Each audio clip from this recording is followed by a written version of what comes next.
Okay, so here's our intervention portion of the video. So just as a reminder, our patient, 6-month-old child here. So she is internally rotated with her shoulders, her elbows are flexed, her wrists are also flexed and deviated to the ulnar side. Her hips and her knees are also flexed. So her default posture is going to be something like this, right? So for our stretching, we're trying to do the opposite motion of all of these. So obviously, let's pretend that we're on a changing table, or that we're just on, playing on the floor on her back. So then we're going to start with her shoulders. She's going to be laying down.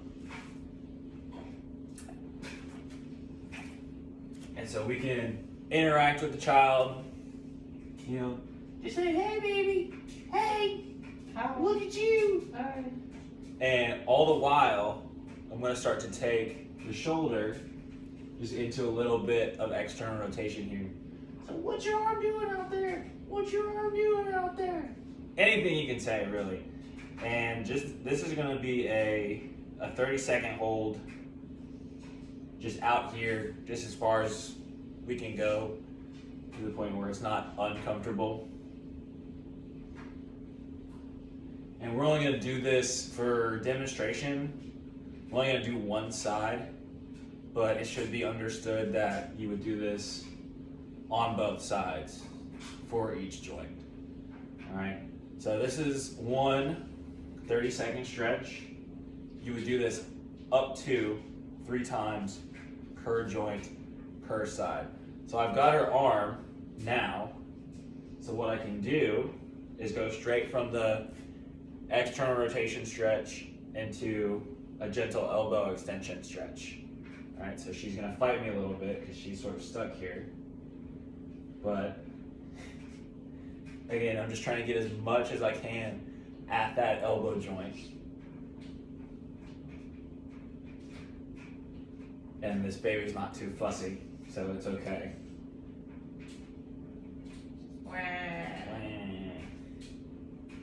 So that's another 30-second stretch. I'm just gonna move right up the arm. We're gonna do both wrist motions in one. So if she is flexed and then deviated to her ulnar side, I'm just gonna push her. I'm gonna let her arm relax, and I'm just gonna push her wrist into a little bit of extension and that radial deviation at the same time. And I'm gonna hold this one for about 30 seconds. So this would be good to give something like a toy they can hold on to. This would be a good way to sort of help facilitate that stretch. So again, another 30-second hold. And we're gonna release.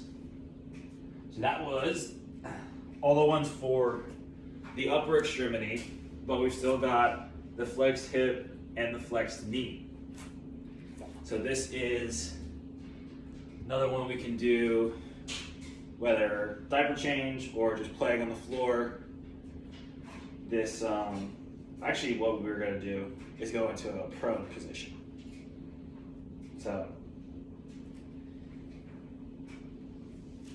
go into prone.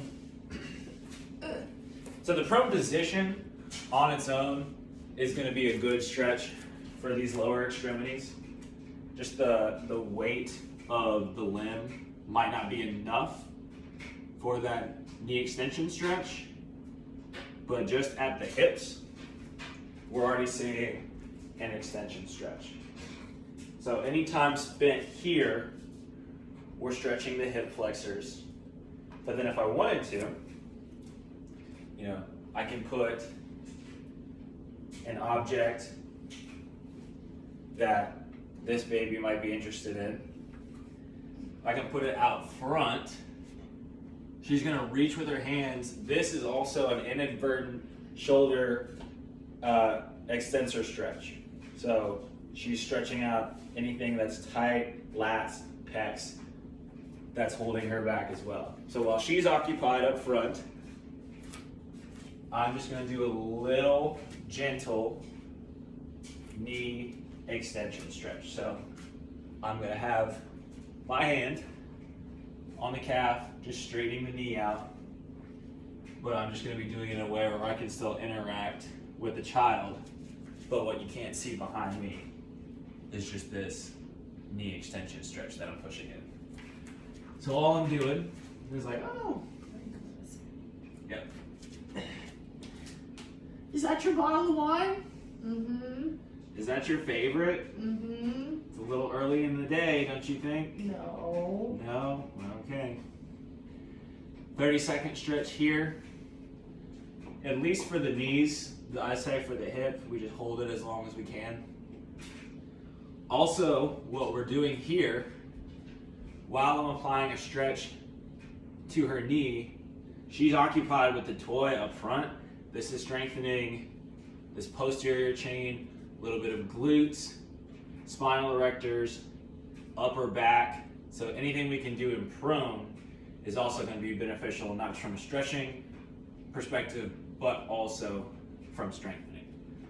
All right, so let's move on from the stretching.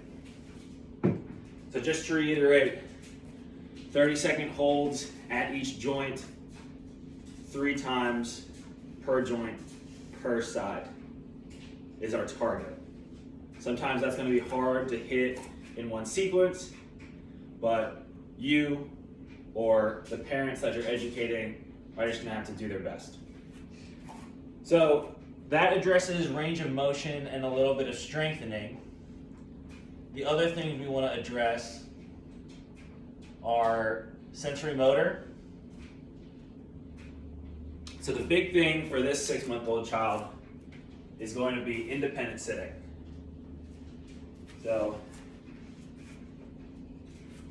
with her posture the way it is,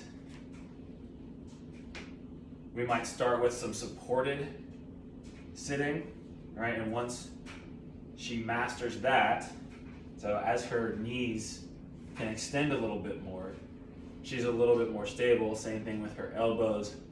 Once we can really work on the range of motion, it's going to be a little bit easier for her to hold herself up independently. So as we go from the super flexed posture to a little bit more normal extended posture, it's going to be easier for her to hold herself up. Now, she might not have the trunk control or the strength to hold herself up, but that's where we come in with the supported sitting. So once we go from supported sitting to independent sitting, from here, now we're trying to challenge her sitting balance. So if I want to do that, we can bring the object of interest back again, and she can reach for it, she can reach across her body for it. That's going to challenge her sitting balance a little bit.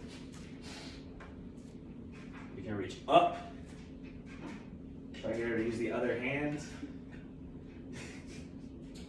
All of this stuff is challenging her sitting balance, whether she knows it or not.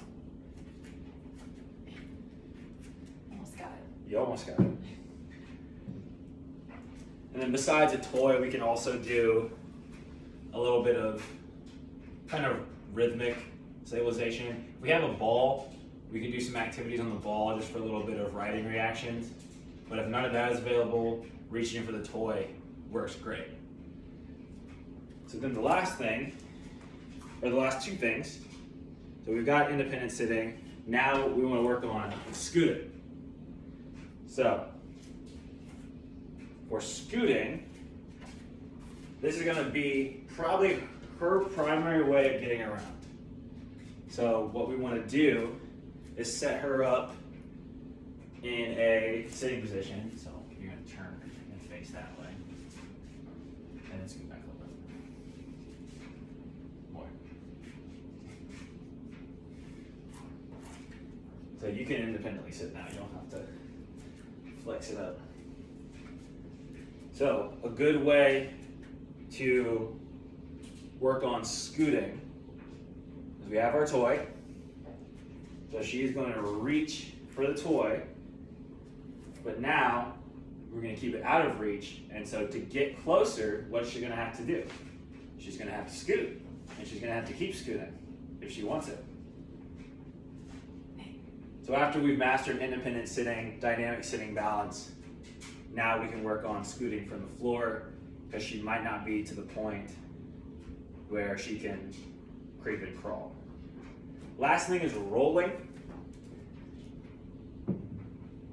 So when we're in either tummy time, or if we're on our back, go ahead and do prone. So if we're in tummy time, just scoot back towards your feet.